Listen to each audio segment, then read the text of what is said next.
सकती हूँ सबब में लोगों से प्यार करने की सा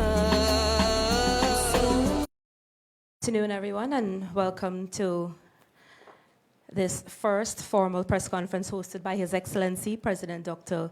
Mohammed Irfan Ali. Since his return to office, following a landslide victory achieved by the People's Progressive Party Civic at the September 1st general and regional elections. Members of the public and of the media will be aware that President Ali has outlined an aggressive, ambitious agenda for transformation of our country for the next 5 years. This agenda is articulated in detail in the PPPC's manifesto, which you can find, of course, online, which was launched before the recent election, as well as His Excellency's inaugural address, delivered on the lawns of State House on September 7th. His Excellency and his government have already started working, as you would know already. And the work is already picking up, and so His Excellency, of course, is wasting no time. Before I pass the mic to Kit to take us through this press conference, I'd like to address something. I have noted a public post by the editor of Starbuck News, Mr. Anand Prasad, claiming that an invitation to attend His Excellency's press conference today was not sent to accredited media. I'd like to state explicitly that this is false. A call was placed to Starbuck News' accredited representative, Ms. Marcel Fowler, at 11:02 this morning, along with a written follow-up at 2:30 this afternoon. And I also want to state explicitly that every person sitting in this room also received a phone call from me. With that said, I'd like to now pass the microphone over to Mr. Kit Nascimento, who will guide us through this press conference before you hear from His Excellency. Thank you very much. Just to let our public know, as I advised you earlier on, we will take roughly 6 questions. If the President allows me, I might tolerate a 7th one. It is 1 question, there will be no follow-ups, and I will begin with Kurt Campbell. Before you begin, Sorry. I would like to say a few things. First of all, let me thank the media for your presence. As you're aware, we have a very hectic and transformative agenda for Guyana. And we have started the work on implementing this agenda that will see remarkable transformation in our country from an infrastructural perspective, which is a physical perspective, from an economic perspective. But importantly, the government is focusing heavily from a service orientation perspective.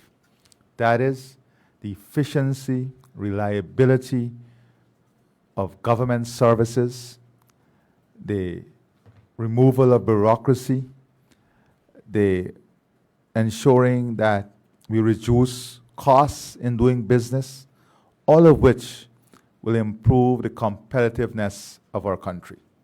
So I am very pleased this afternoon to go through some of the things that we are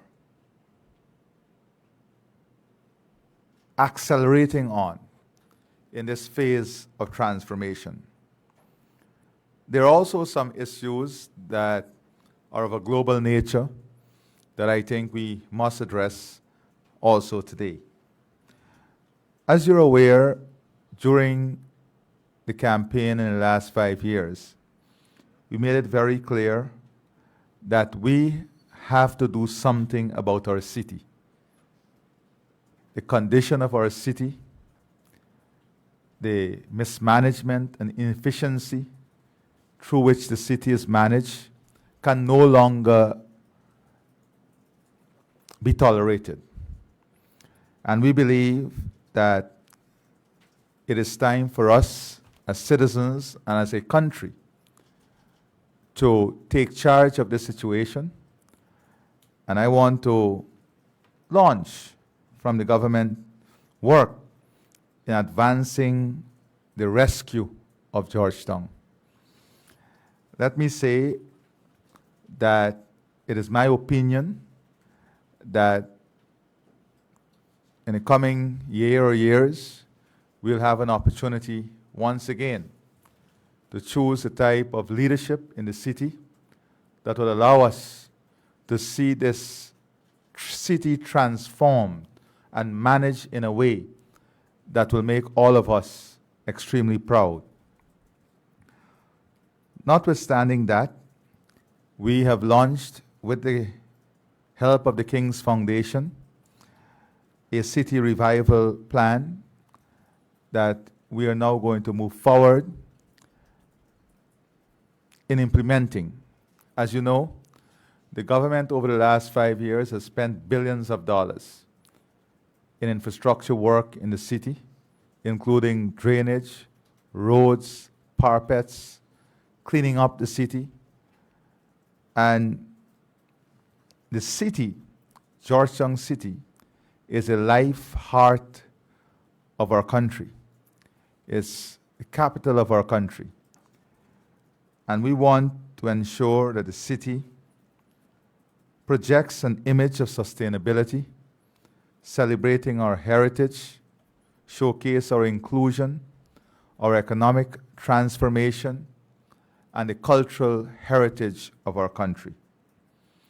Therefore, we are advancing a national strategy for sustainable urban development, first of which is focused heavily on the city itself.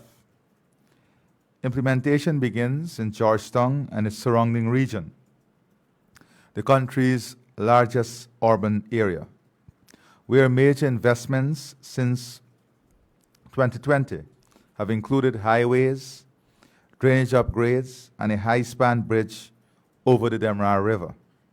These efforts are helping to drive economic growth, improve quality of life, and are complemented by the large-scale expansion of service housing lots to meet growing demand. The First Lady has also spearheaded a movement to enhance both urban and rural landscapes, giving rise to cleaner, greener, and more pleasing environments. In support of the urban development framework and a wider vision for Georgetown set out in the Low Carbon Development Strategy 2030, 15 flagship demonstration projects are to be advanced. Projects such as development of recreational spaces, the enhancement of places of architectural heritage,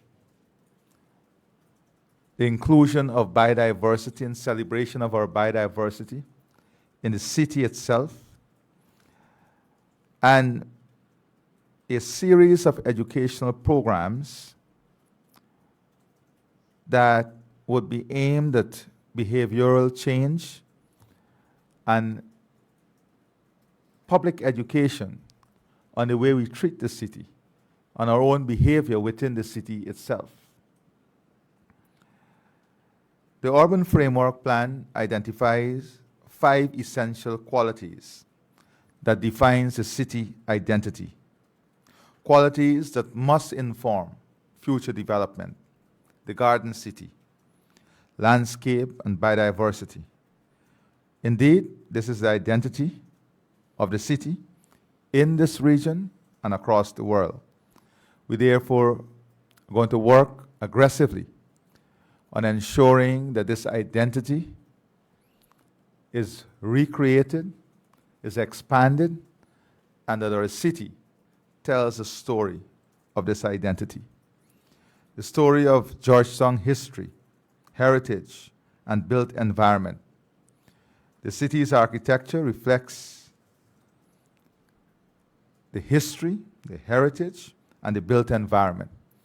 Therefore, we will be pursuing a number of initiatives, including the walking trail around the city, looking, for example, at the old transport building, the train station, and rehabilitating that area into a museum, also having it doing exactly what it's doing now, that is training young people in machining, engineering, and offering that service to the Transport and Harbors Department. In addition to this program, as you know, we spoke about the Stabroek waterfront development. That is another area that would see immediate work. For a matter of fact, over the last 48 hours, we have reviewed a number of reports and design options on the Stabroek waterfront development, the improvement of the markets, enhancement of shopping areas and other public areas. So the waterfront celebrates who we are, the land of many waters.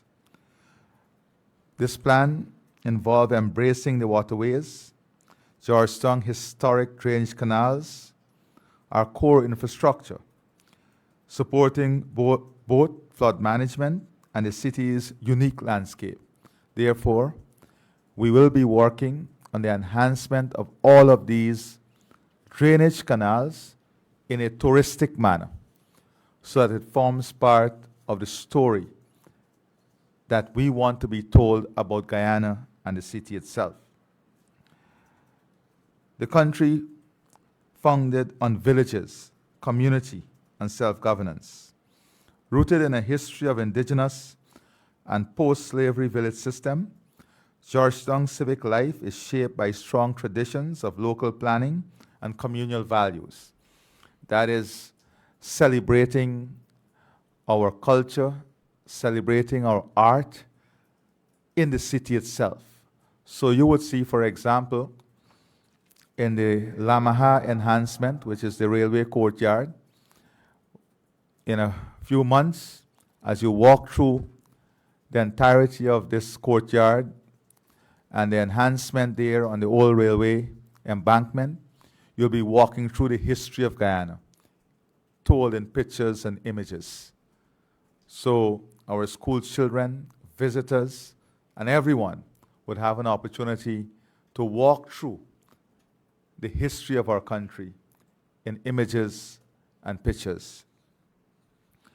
Now, important is that the LCDS is what underpins all of these plans, celebrating who we are in a low-carbon development framework, which means reinforcing the values of harmony, sustainability, and inclusive development. The draft urban framework plan identifies a few priorities to protect the city's character while enabling sustainable growth.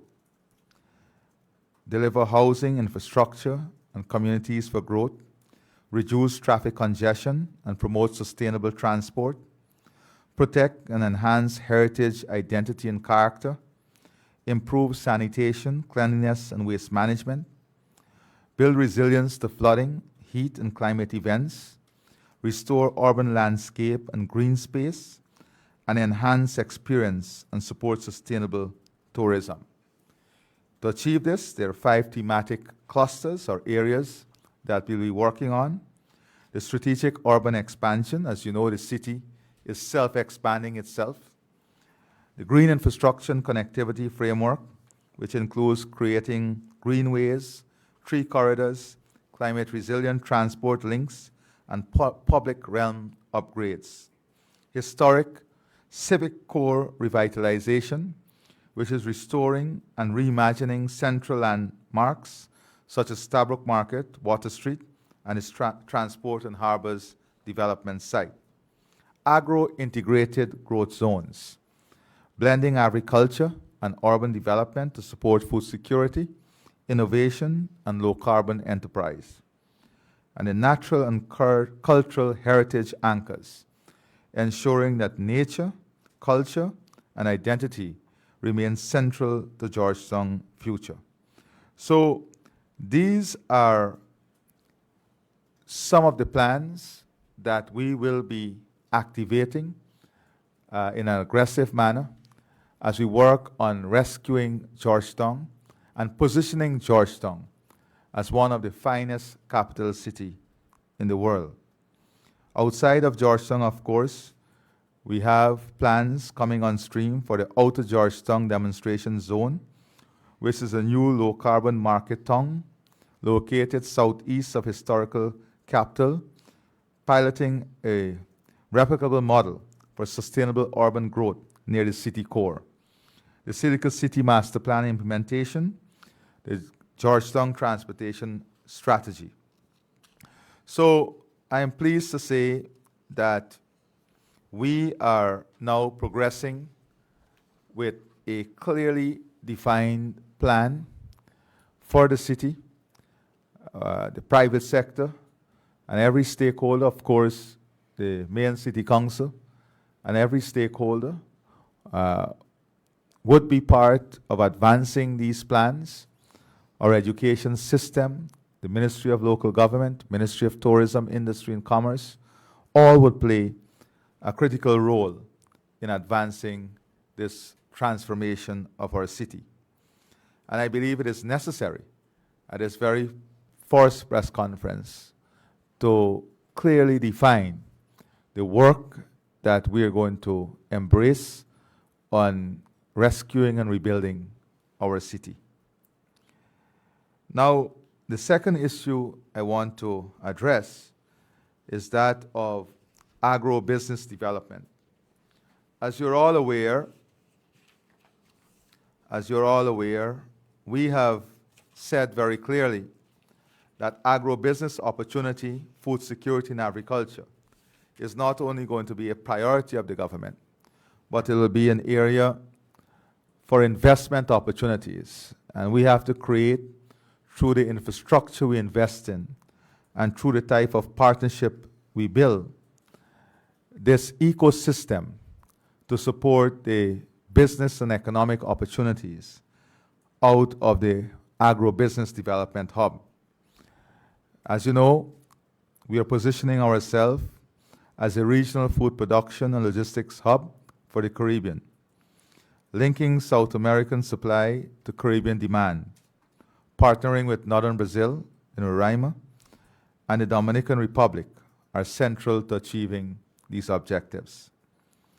There are some strategic infrastructure projects that we must pursue, as you all know, in advancing our competitiveness. However, I wish to say that today, that over the last couple of days, we have put together a team comprising of stakeholders in the agriculture sector, the private sector itself, the Ministry of Agriculture, the Ministry of Finance, and investment bankers to work with northern Brazil, the state of Roraima, on technology transfer and co-investment opportunities as we build out this ecosystem to support the agribusiness development hub. As you're aware, we already have with the US an ongoing project with Bloomberg Grains where they're building out their regional food hub. So the ecosystem and investment to add value to the production chain is now critical as we position ourselves to be a major food exporter in the region itself. We also want to work with mega farms, co-invest with mega farms, with our local agricultural sector so we can accelerate our production. We're looking at 100,000 hectares of land to be converted into large-scale mega farms, looking at corn, soybean, coconut, spices, cocoa. All of this we have been able to advance in the last week. We have put together a team, and within the next 4 weeks, a clearly defined investment model and a clearly defined integration between Dominican Republic and Roraima will be arrived at so that we can accelerate the investment and development of this very key sector. I want to reiterate that whilst the government is creating an enabling environment and supporting our agricultural sector with the investment in infrastructure and technology, that we want this to be heavily private sector driven.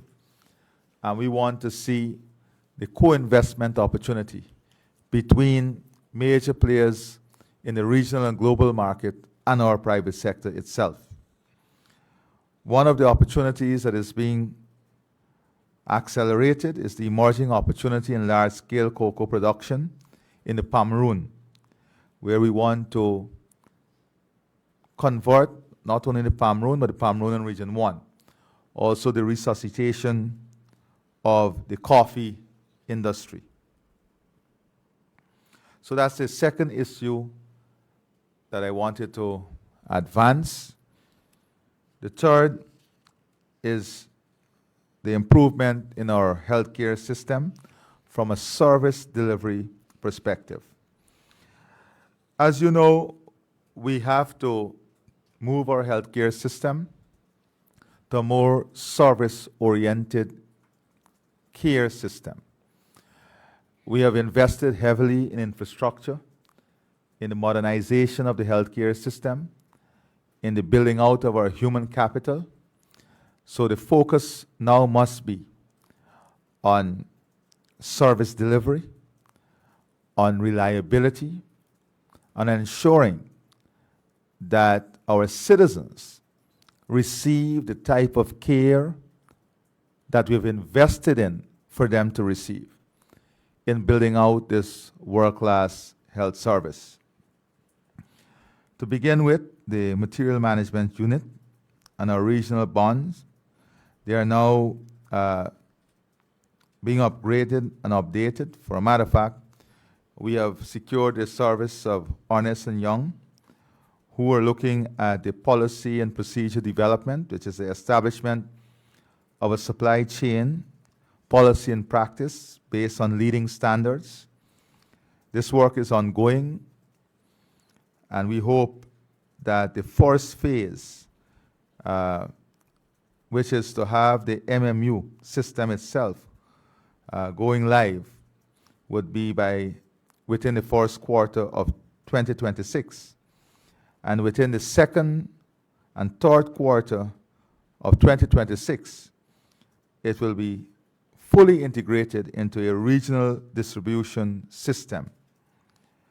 The system would have visible alerts on low stock level. AI will be built into the system to help in the management and distribution of medical supplies and drugs across every single region, with a level of automation that would improve efficiency, enhance delivery, reduce spoilage and expiry of drugs and other supplies, and improve the overall system so that our citizens can benefit.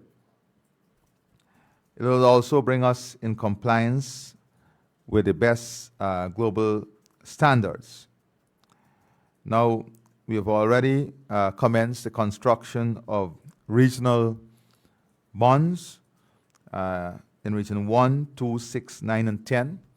That will be the physical infrastructure to to support this digitization and technological advancement in managing the material management unit of the Ministry of Health across every region in Guyana. Now, the second aspect of the work in modernizing the healthcare system is the electronic patient health record system. The initial phase of this project involves digitizing the records of all patients at the Georgetown Public Hospital Corporation. Work commenced in March of 2025 and is expected to conclude by mid-2026. Patients' records at the Georgetown Hospital are expected to go live by the end of the fourth quarter in 2026, and then this will be rolled out across the country.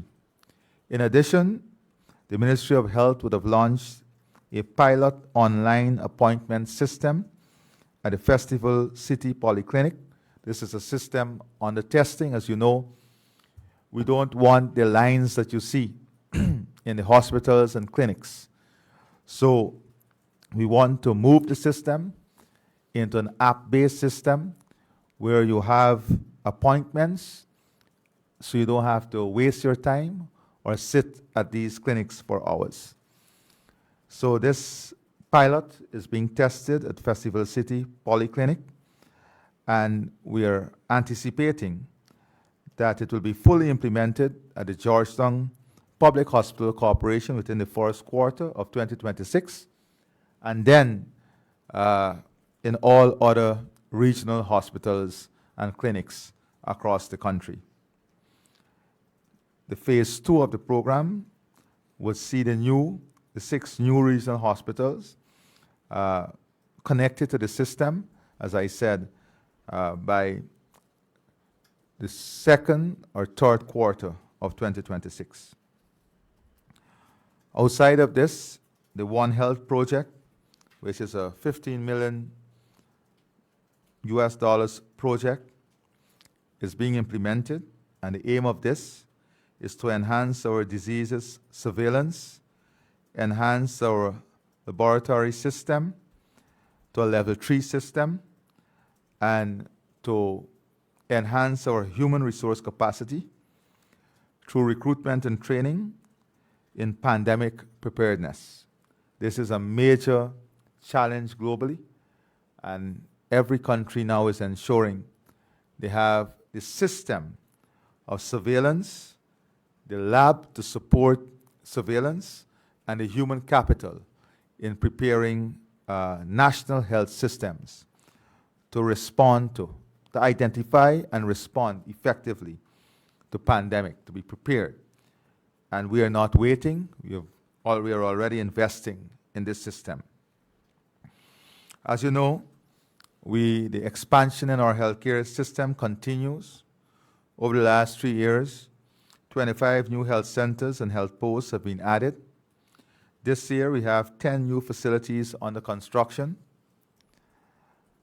At each health center, we'll aim to deliver a minimum of 116 different health interventions, including those for non-communicable diseases such as diabetes, hypertension, and heart disease.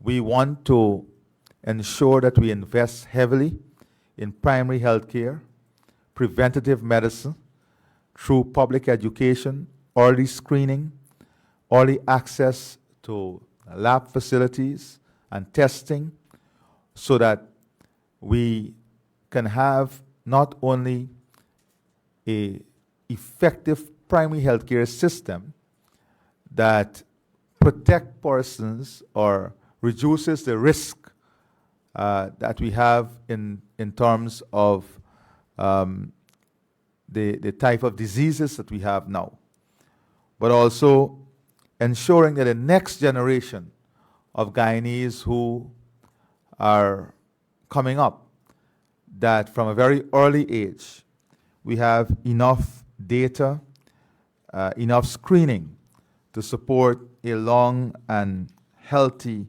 life among those persons. the next generation of Guyanese. So to do this, we have the school health program, which will see the screening of all children in nursery, primary, and secondary schools.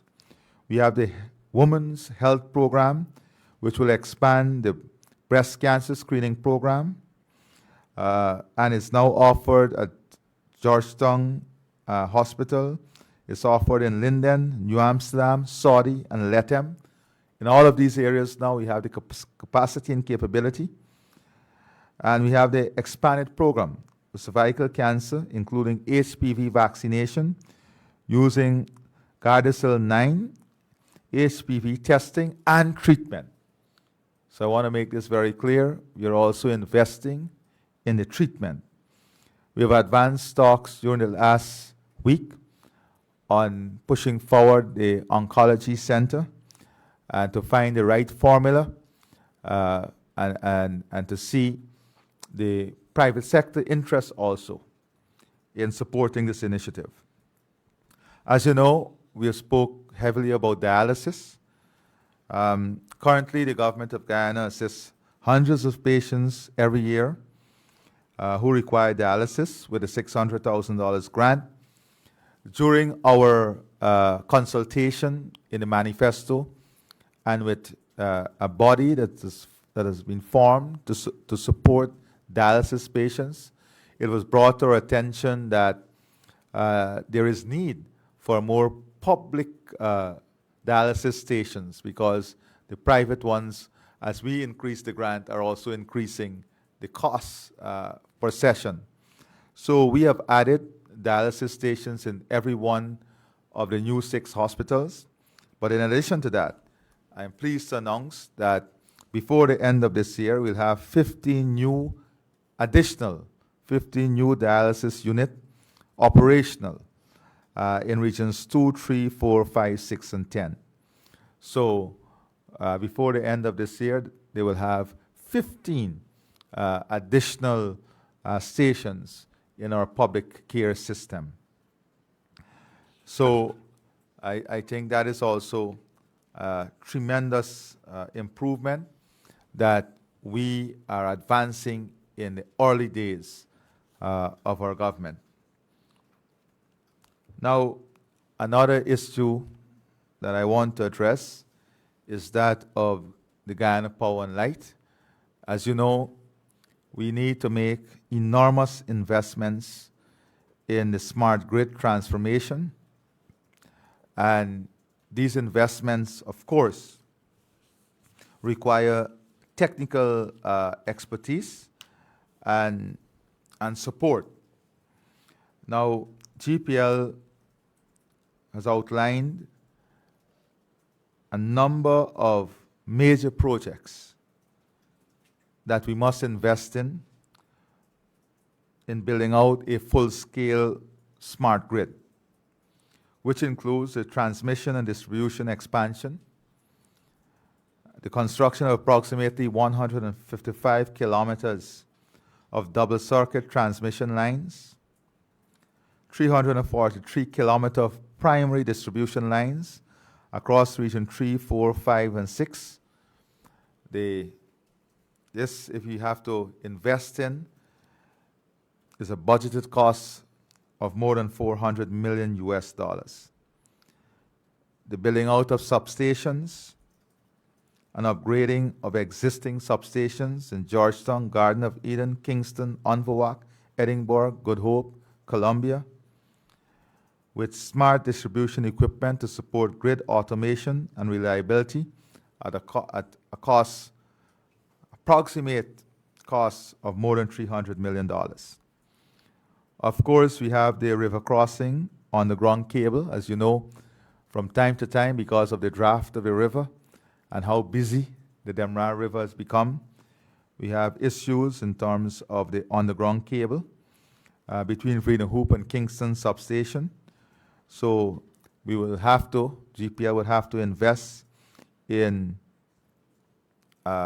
ensuring that that cable is protected and deep enough to ensure is not disrupted or disturbed given the current use and expanded use of the Demerara River.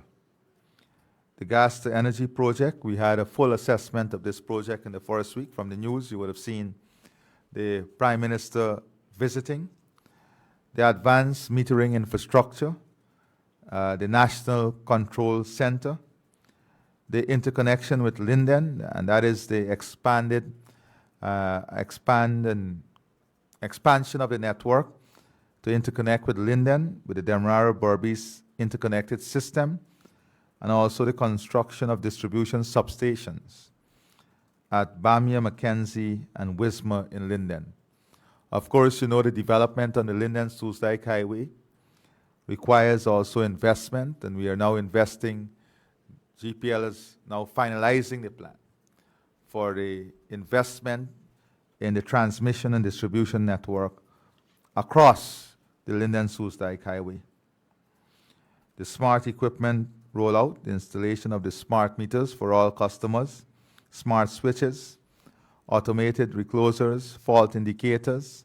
All of this is not only to enhance quality, but to reduce line losses, to reduce leakages in the system, and to enhance the efficiency and reliability of the system itself. GPL is also in the process of finalizing arrangement, as you know, to implement all of this project, given the current supervision costs that we pay consultant. It's, from their estimation, it's over $40 million to implement this entire program. They're trying to complete negotiations with InterEnergy for a 2-year program that will only cost $15 million that would help in the supervision of all of these projects, plus the modernization of the management system and a total overhaul of the system itself to enhance efficiency and reliability. So therefore seeing great cost savings as they work towards finalizing the technical advisory support and supervision, helping in project management, oversight, contract management, the smart grid integration, capacity building, and reporting. So all of this investment and the partnership will modernize Guyana's electricity infrastructure to international standards, enhance energy security, reliability, and resilience, enable cost-effective integration of renewables and advanced technologies, support national economic growth, industrialization, and environmental sustainability. I also want to say that given the plans that we have, when you look at what we want to achieve from a manufacturing, industrial, technological perspective in terms of data centers and the type of energy demand, it is clear that we will have to accelerate work on the second power plant and then work on the new gas project to Berbice so that we can ramp up energy production if we want to be that energy hub in the region itself and be the energy capital to attract investments and investors that would expand our economic base, create jobs and opportunities for our private sector and people here. Part of enhancing the experience of persons coming into our country and even our own Guyanese is the border control and e-gate system and e-passport issuance system. As you know, we have to be compliant with international standard from a security perspective, from a technology perspective, so that our documents are secured. And you've seen that we have been gaining places globally in terms of our passport recognition. And all of this have to do also with the safety mechanism and system that support our border control, our e-gate system. And we have to ensure that our system is rigid and strong enough to identify threats and to in a proactive way, give information to deal with those threats. So the border control and engage system went live in January, while the e-passport issuance system went live in February of this year. The new border system has resulted in improved security at the airports and border crossings and assured accuracy and reliability in the verification of the traveler, using state-of-the-art technology and rigorous processes aligned with International Civil Aviation Organization standards. The e-passport provides the Guyanese citizen with a next-generation travel document full of advanced security feature and functionalities to facilitate safer and more efficient international travel. Currently, the online passport application portal is in the final stage of development and is expected to go live before the end of this year. We are hoping, not hoping, this system would eliminate the lines that you see at the passport office. We'll have a decentralized system where appointments are booked online and you will go to the nearest service center to you. And on that topic also, we are now creating service centers in every region to have an integrated office where citizens can go and have any government services dealt with at that office. So they don't have to come to the capital, the ease of doing business, a great efficiency in the use of time, and at the same time, we are graduating all of the service to a digital platform. Now, the public service digitization and government efficiency system. As you know, a few days ago, I held a meeting with all the IT heads and outlined the digital transformation plan aimed at fully digitalizing all government services before the end of the second quarter in 2026. I have announced the appointment of the Chief Technology Officer, who will be supported by the NDMA to manage the digitization process and to implement a digital platform to monitor and track key performance indicators for government agencies, ensuring greater transparency, accountability, and efficiency. The National Digitization Initiative will be driven by strategic focus on digital infrastructure, artificial intelligence, cross-agency collaboration, and integration of ICT systems, so that we will have a common framework, a common system that is speaking to each other, that is integrated, that reduces the time to do business, that improves transparency, and this is across all agencies, including the security agency, the way in which you get a security clearance, the way in which you get your birth certificate, the way in which persons apply for a death certificate. All of these systems are actively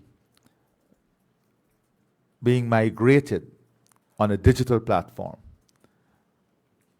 So, commencing this week, a survey is being conducted to gather information on the current state of digitization, not only in the government, but across the private sector, because the private sector will need to also advance at a similar pace in this digital framework. So we have to have a thorough understanding as to what is happening in the private sector also, and how we ensure that in creating this digital space, we have every citizen owning a bank account, for example.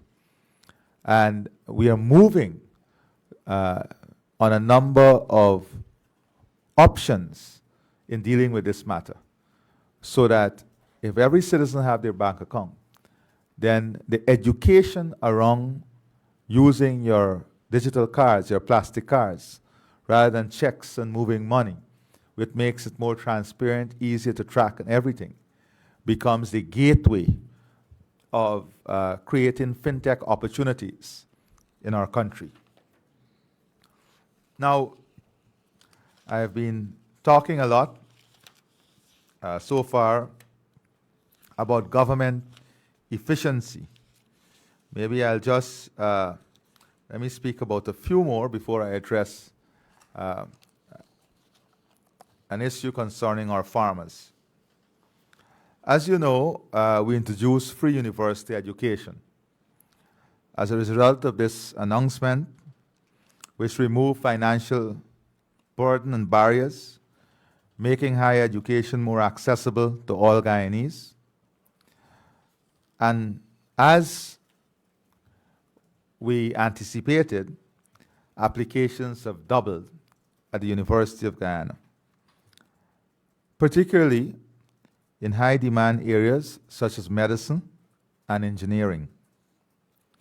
To meet this demand and ease pressure on the Turkine campus, we are working on launching in the coming weeks programs across different regions.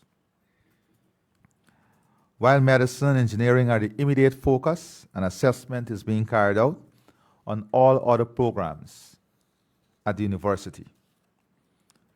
So, we have, in the last couple of days, determined that in medicine, we are ready to implement a rollout in Region 6, creating 30 seats for the study of medicine at the New Amsterdam Regional Hospital. Of course, when the new hospital is completed and we expand the infrastructure, we'll be able to increase those seats in Region 6 based on the demand. We have already identified the academic staff to support this program in Region 6, and of course, it will be supported by the Berbice campus. They are now doing the final assessment in Region 6 to ensure that the furniture, the administrative mechanism, the lab equipment, and IT connectivity are in place to operationalize this before the end of the year. In Region 3, we have identified the teaching space, and as I speak to you, gap analysis in terms of lab and staff required to support the seats in medicine Region 6 is being conducted to operationalize more seats in medicine in Region 3 before the end of the year. The same exercise is being conducted in Region 2 and 9, where we hope to expand in different areas of medicine. Just for you to have an understanding, we had 418 applications in medicine, more than 130 qualified. The seats that we had was 60. Of course, we had invested in 50 additional seats in Turkine, bringing it to an intake of 110. And with the readiness of Region 6, that's another 30, taking it to 140. So you had 130 qualified, and we'll have 140 seats ready that will meet the needs of those qualified. In engineering, in mechanical engineering, all applicants can be accommodated this year at the University of Guyana. In civil engineering, we have 241 students admitted. 50 qualified applicants remain to be admitted, and we have been able to put systems in place to create 30 seats in Region 3, 30 seats in Region 6, and 30 seats in Region 2 for the study of different disciplines in the engineering faculty of the University of Guyana in these 3 regions. So that would allow students to study closer to home, more comfortable environment, and of course reducing their costs of transport and make more productive use of their time. So another important issue that the population has spoken about, especially in our manifesto consultation, was the modernization of our financial sector, which includes improved and easier access to banking services and the promotion of digital payment systems. I have tasked a team which includes the Ministry of Finance, the Bank of Guyana, the banking sector, to identify the gaps in the financial sector and develop an action plan to address these gaps. The team has been tasked with submitting to me this plan within 4 weeks. And they'll be looking at making it easier for persons to open a bank account in terms of simplifying the documentary requirements, making borrowing easier by reducing the documentary requirements, especially from new businesses, encouraging more lending using movable assets, for which the legal framework has been established. The registry is yet to be operational to facilitate this, and I've given instructions that steps be taken to ensure the registry becomes operational. Most importantly, promoting more electronic transaction via online banking, faster payment system, and other electronic means, ensuring every Guyanese can have a bank account, and ensuring that every Guyanese, at the end of this whole modernization, can conduct a financial transaction within minutes from wherever they are. I've also established a team, as you know. We spoke about a SME development bank. You will recall that we have committed in our manifesto to establish an SME development bank, which will provide financing to small businesses at zero interest with incremental collateral requirement. So a team has been established in order for us to accelerate on this commitment. I have established a group of experts to develop an appropriate model for this bank, taking account of global experiences of similar initiative. Their work will comprise of reviewing global experiences with establishing SME development financing institutions, outlining the legal framework or context within which the institution will be established, defining the institutional, administrative, and financial structures that will be needed to support this initiative. The team is expected to report back to me within 6 weeks. As you know, successive PPP civic governments have ensured the establishment of an open, transparent, competitive public procurement system. But over the years, the sheer volume of procurement transactions that we now process and the scale and scope of our agenda for transformation are exerting new demands on the system. Our objectives are maintaining the open, transparent, competitive system with the highest standards of accountability, whilst at the same time promoting the emergence of a wider pool of suppliers of goods and services to government by facilitating new entrants and creating opportunities for new and small businesses. In this regard, I've established a team to commence work on defining reforms needed to the procurement system to achieve these very objectives. The team will examine any legal and regulatory changes needed, and as well as administrative and technological changes that would be needed to support the realization of these objectives. The team is expected to report back to me by before the end of this year. The system would look also at a tier system of procurement. Dealing with services, again, one of the main issues in communities is that of solid waste management, garbage disposal, landfill sites.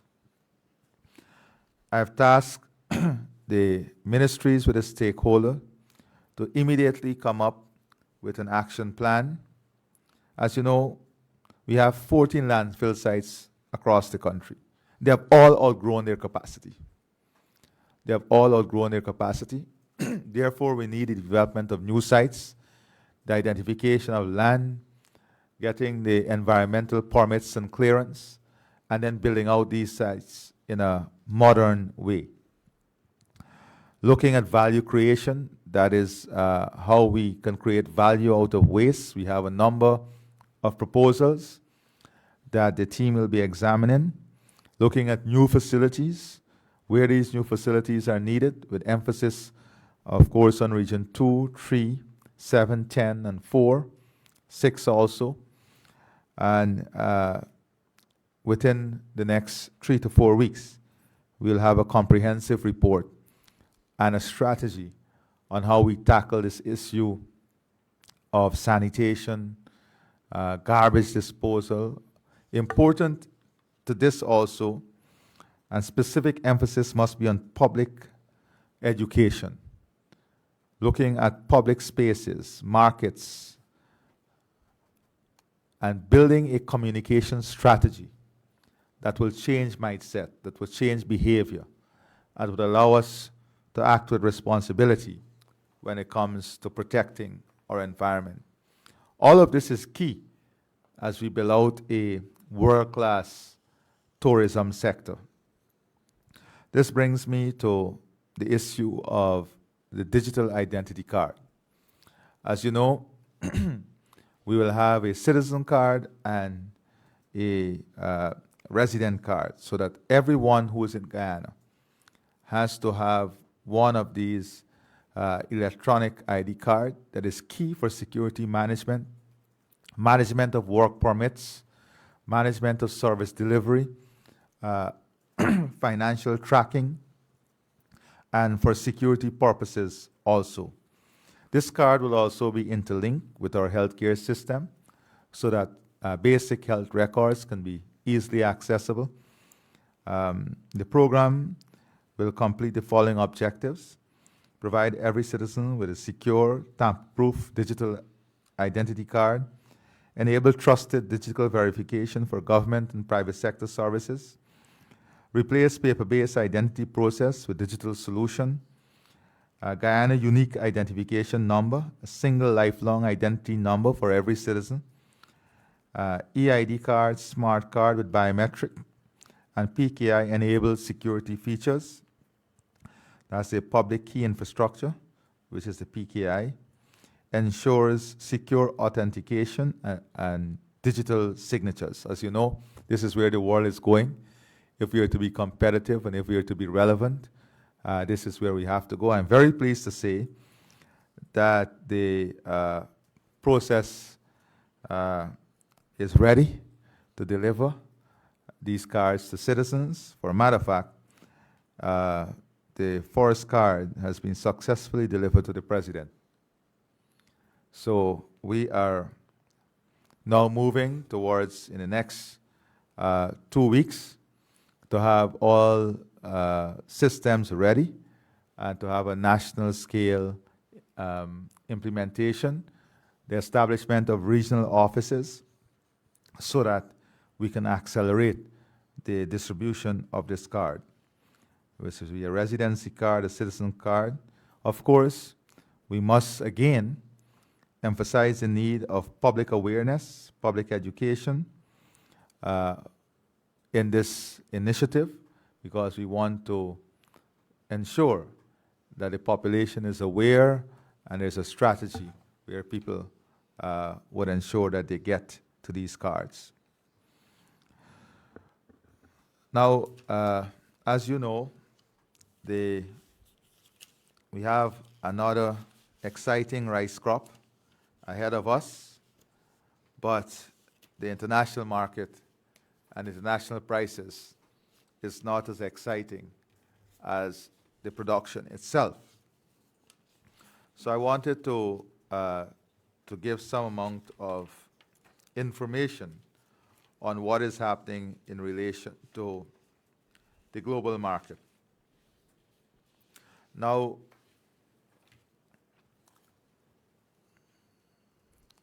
when you look at the rice production globally, is at an all-time high, with major producers, exporters such as India, Vietnam, and Brazil having record levels of production. Not only record levels of production, but record level of stockpile. So they have to get the stockpile onto the market. Causing a glut, this would have caused a glut in the world market. As a consequence of that, we have seen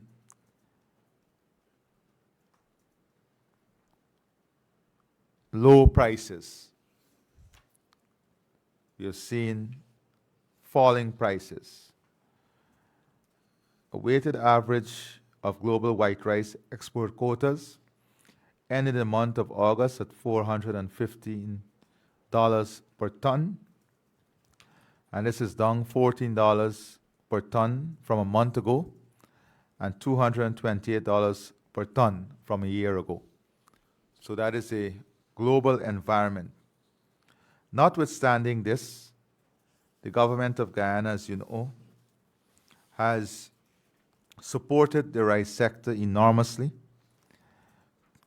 Recently, we had $2 billion of price support to farmers, which ensured farmers receive a price of $4,000 per bag. We provided farmers with $3.6 billion in fertilizer, flood relief, and seed paddy assistance. We launched the crop insurance program. We removed the VAT and duties on machinery and equipment, agrochemicals, fertilizers, and pesticide. We negotiated a settlement of the Panama payment of $1.5 billion.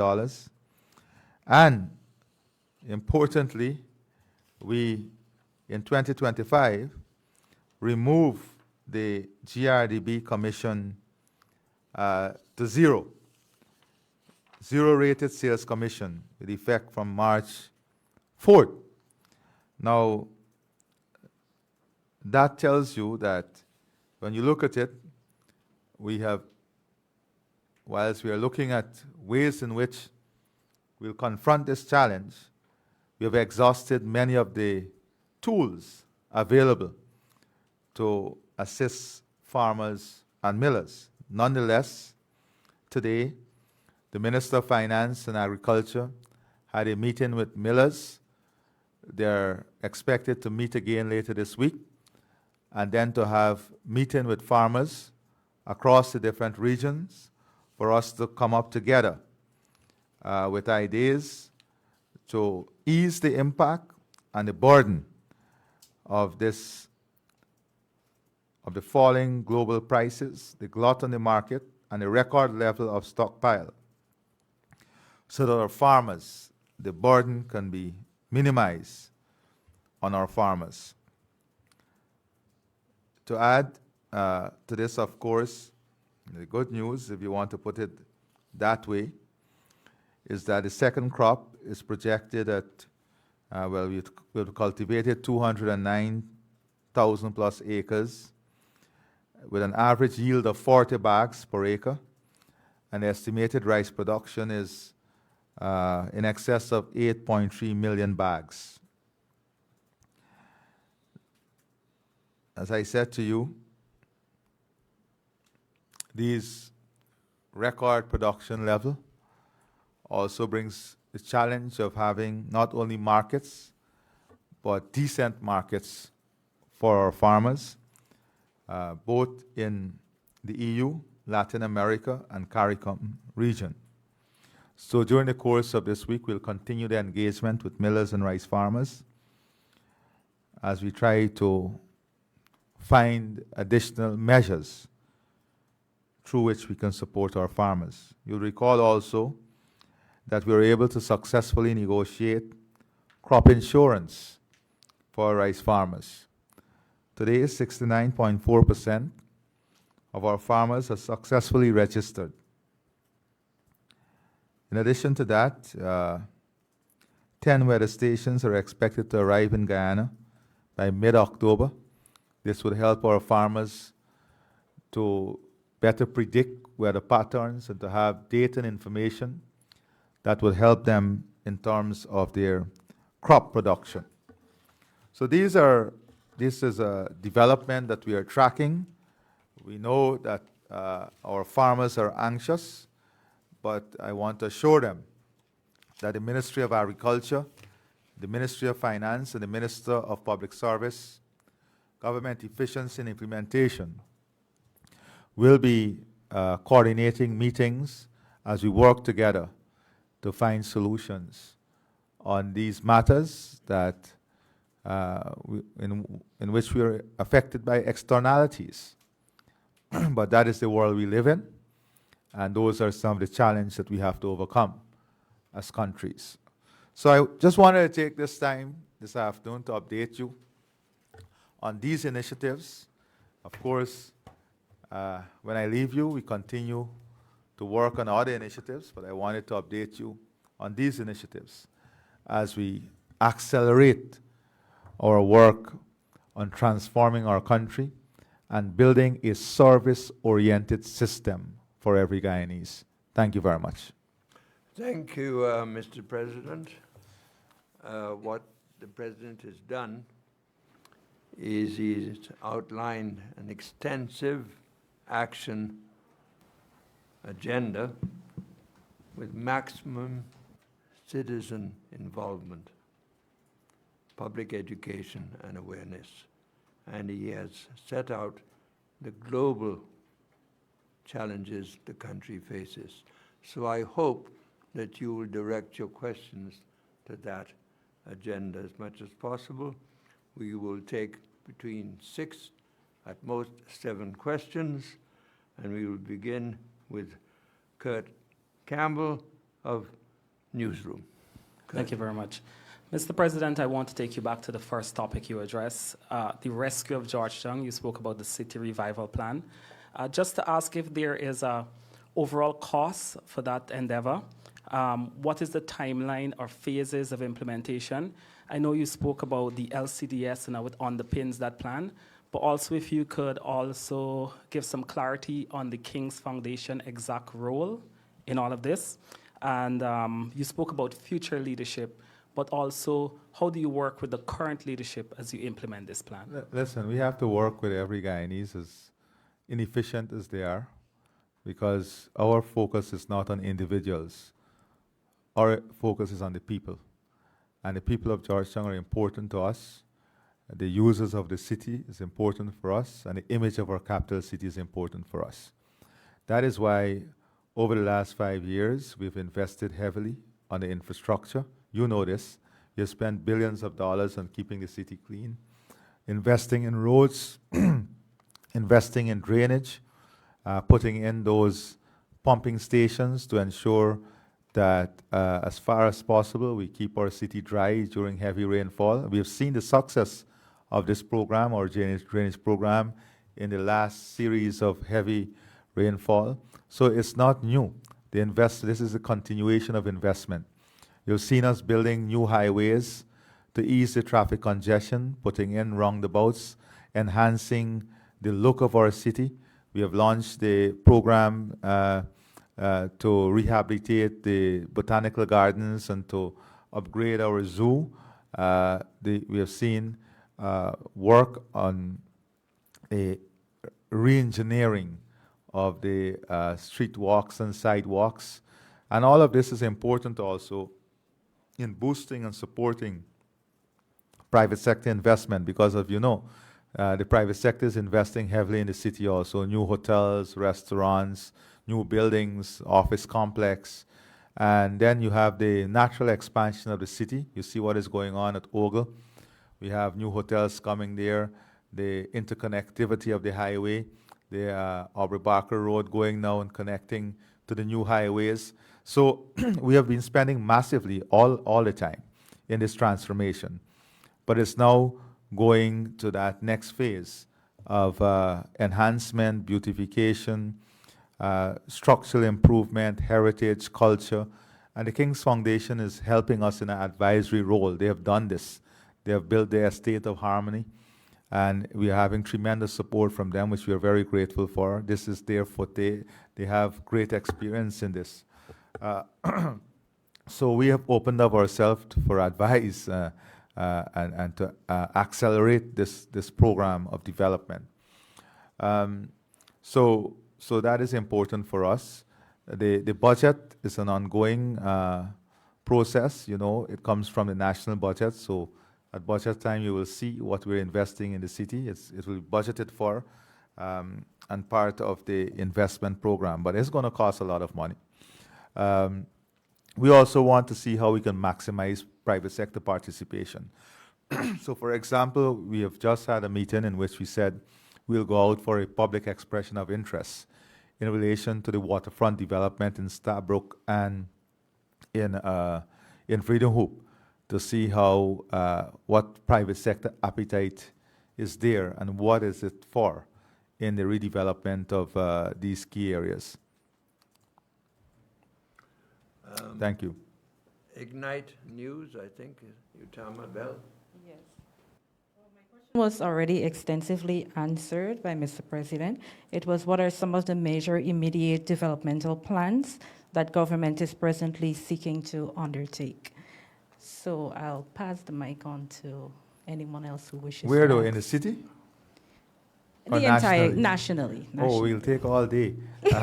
I'll address, I promise you, we'll have a specific session dealing with the infrastructure transformation, because I have to tell you about the Barbies River Bridge, the Kurpukari Bridge, where we are moving the new Demra River Bridge to, the tens of thousands of acres of new lands that we have to open up for housing, the road connectivity, connecting all of the new regions, going to Purika, the Goshen Road, looking at this Sand Hills Road, the opening up of new housing areas on the highway, Sitka City, going to the Deepwater Port in Barbies, the Quarantine River Bridge, the integration of the ferry service to enhance travelers' experience efficiency. So it's a massive transport integration plan that we will have a specific session on. Guyana Chronicle, Navinda. Yes, Mr. President, on the first topic, in pursuing the transformation of the city, aside from public education, would we see stricter penalties in place to hold persons accountable for the destruction of property and even, I would say, not minor, but littering and so on, Yeah, those so types of delinquents? Enforcement will be a critical part of the strategy. But we have to first build the infrastructure whilst you do some amount of enforcement. But we have to have a phased approach, the soft, medium, hard, and then the hard approach. So it's a phased approach with a lot of enforcement up front also, but public education at this phase. I think a lot of public education, a clear communication strategy is critical in this, at this stage. The Guyana Standard, Kiana Milberg. Good afternoon, Mr. President. In your opening remarks, you spoke about the plans ahead to implement a very ambitious infrastructural program. But can you say what role the new Minister of Public Service, but also Implementation and Efficiency, will play in ensuring that the building out or rolling out of this entire plan is not going to have any lapses? And can you also at the same time say what powers the minister is going to have to address any shortcomings in rolling out the plan that you have outlined? Well, as you know, Minister Zulfi Ali comes with tremendous experience from a project management background, a diplomatic background, and he's highly efficient in every phase of service that he has offered to government. He's not only in charge of public service, but as you rightfully said, government efficiency and implementation. And you know the speed of the agenda that we're pursuing, and the fact that we want government to be service-oriented and create a service platform in delivering that efficient, reliable, customer-friendly service, whilst at the same time advancing the rapid transformation. That is why he's the Minister of Government Efficiency and Implementation also, and he'll be taking directive from the President. So he'll be following through on a lot of what the plans are. You know, we have some very ambitious plans, so he'll be following through to ensure that timelines are kept and that we are not missing timelines and the plans and programs are realized. On the issue of agriculture, just for clarity's sake. Okay, proceed. Thank you. You spoke about the challenges on the global market where the rice industry Yes. is concerned. And I'm curious for my own understanding and that of the public as well, what challenges this would present for our farmers who are expecting to break another record for production? Do you foresee challenges in stockpiling? And do you foresee, in order to contain the situation at home, for us to perhaps scale back a bit on our own production? I don't think we can scale back. I believe that we have to add value, and that is why we have to build out an agro-ecosystem, a business system. We have to find ways in which we create higher value for our rice. We have to invest in storage, because when you want to play in a big game and have increased production, you have to have storage capacity, and also market forces are there. If you have a shortfall or oversupply, market forces will play every day. That's a fact of life. Now, how we manage our production system and the type of investment we make, so that we have to have some amount of stockpiling capacity and capability to do, and we're building that out in every single region. That is part of our plan. We have to add value, create greater local use of the rice here also, in a way that it adds value to other products, and we are working on a strategy surrounding that. We have to look at our trade agreements and to maximize the markets that we can have the best price in, and to look at how we can expand those trade agreements. That is why trade arrangements are important, and to see how we can maximize that. So those are important things also in the equation of rice. And we also have other commodities. You know, agriculture all over the world requires a lot of government investment, government support, government infrastructure. Access to financing, credit facilities, these are all things that are linked to the survival of the industry, the millers and the farmers. And those are things that we have to address in a comprehensive way. Tricelle Sobers, Guyana Times. Afternoon. President Ali, specifically outside of the agenda for today's press conference, is Guyana concerned about the escalating situation between U.S. and Venezuela offshore and the recent threats from Venezuela's defense minister aimed directly at Guyana? And the comment I'm specifically referring to is him stating that if any attacks are made from our territory, we will receive a response and it will be legitimate defense. Let me say, I have heard a lot of statements out of Venezuela, some directed to me and our country. But let me say very clearly that our sovereignty is our sovereignty. And what we do in relation to our sovereignty is our business. Having said that, I want to make it very clear that our priority as a government and as a people is to ensure this region remains a zone of peace, to ensure that our region remains a zone of peace. Whilst our priority is to ensure that this region remains a zone of peace, we are also conscious of the impact of transnational crime, drug trafficking, and other forms of illicit activities, and the impact it can have on our people, the region, and our economy here and the region. So we have made it very clear that together as a region, and we said this before, we had a number of meetings in CARICOM. We had meetings with the US in which we emphasized the importance of fighting transnational crime and forming a coalition to target transnational crime. So those are the comments I would like to make. Newsroom, Gordon Mosley. News source, Gordon Mosley. Mr. President, good afternoon, sir. Following up on the question there from Guyana Times, just yesterday the U.S. President announced another strike on suspected drug traffickers in the region, and there is growing international concern about the legality of these strikes, killing the suspected traffickers as against arresting them. Is that a concern you have right now? We are continuously concerned about criminals using international waters or countries' exclusive economic zone in destroying economies, destroying countries, destroying people.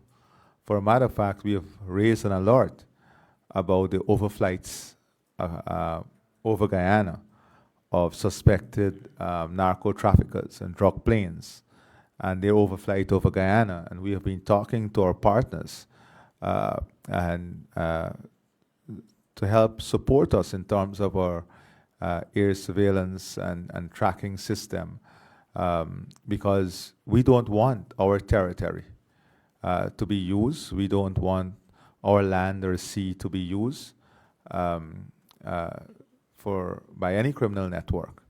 So that is of concern to me, and we have a duty and a responsibility to make the necessary investment to secure our borders, to secure our people, and to secure this region, and also to contribute to every effort that will see our region remain a zone of peace. So you're supportive of the airstrikes? That's what I'm trying to ask. I've said what I had to say on the matter. Gordon, I think you've had your answer. Saskia Warren. Good afternoon. And this will be the last question. So make it a good one. Just shifting back your attention to today's agenda, Mr. President, you spoke about creating mega farms and positioning Guyana as a regional food hub. What role will small and medium-scale farmers play, ensuring that they're not left behind in the drive for large-scale agribusinesses? Well, SMEs have an important role to play in agro-processing. That is why we are now working with those who have the technology, the investment, to work in with a co-investment model with our local SMEs to ensure that we maximize the potential of our SMEs while giving them the fastest track in technology, in financing, in technical support to build their businesses and be part of this transformation. So we have to face the reality, the scale of what we want to achieve. We don't have the technology. We don't have I would say, the years of experience in advancing that at the pace at which we want to advance it.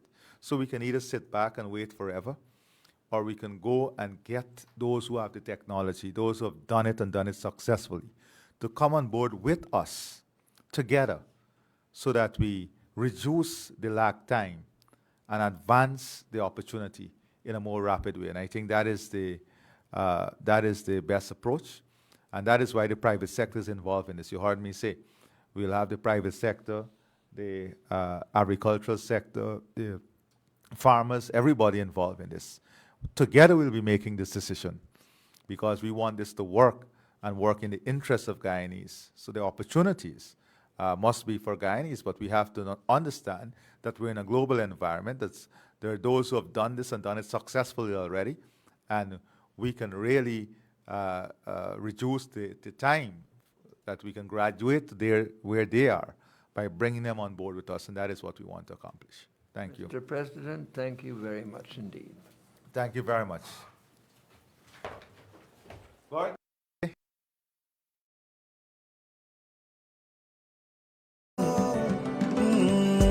When we stand as one, mighty like Mount Guyana, for Guyana.